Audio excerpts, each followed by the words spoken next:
Quelle spectaculaire rencontre! En recevant le numéro 1 de Pro B invaincu depuis 8 matchs, Rouen, l'AJL pouvait s'attendre à une soirée difficile. La première mi-temps a en effet montré que le numéro 1 du classement pouvait dominer la rencontre avant de capituler face à des Bressans plus que combatifs.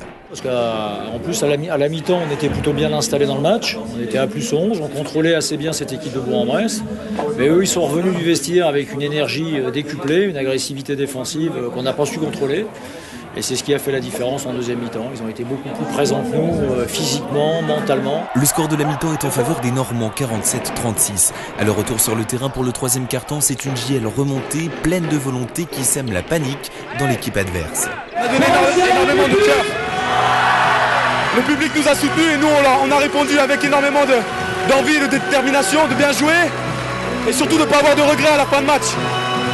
Je pense qu'on les a pris par la gorge en début de deuxième mi-temps, mais au lieu de se relâcher, on n'a jamais relâché durant la deuxième mi-temps. On a fait 20 minutes pleines et ça fait énormément de bien.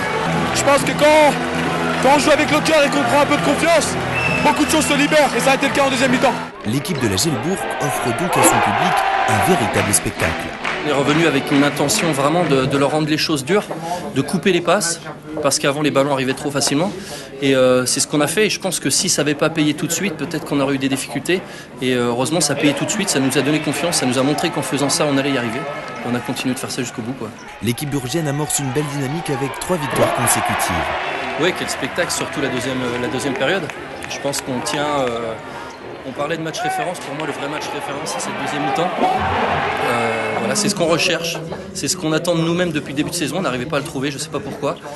Et là, comme par magie, tout le monde s'est mis les fesses sur le terrain défensivement, on s'est trouvé des leaders défensifs, des leaders offensifs, des leaders dans la voie et tout a roulé comme sur des roulettes dans cette deuxième période. Donc voilà, il faut se souvenir de ça pour continuer d'avancer et continuer d'engranger ces séries de victoires. Score final, 87-71, dont 27 points de David Mons, sans aucun doute l'homme du match. C'est une soirée riche en émotions qui laisse présager la candidature de l'AJL pour les playoffs. Très bonne dynamique par rapport à ce qu'on fait actuellement. Un match contre Quimper qui nous a amené une victoire, un peu dans la difficulté. Clermont, il a fallu batailler au-delà de la prolongation pour pouvoir gagner. Un match assez haletant puisqu'on le maîtrisait, on l'a perdu et puis on le reprend dans les 2 dernières secondes.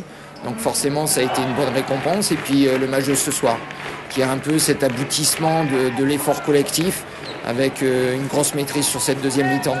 Donc on est bien, on montre un peu le nez à la fenêtre, ce qui ne nous était pas arrivé depuis bien longtemps. Donc on va essayer d'y rester et puis d'avoir cette continuité sur le prochain match qui est Antibes.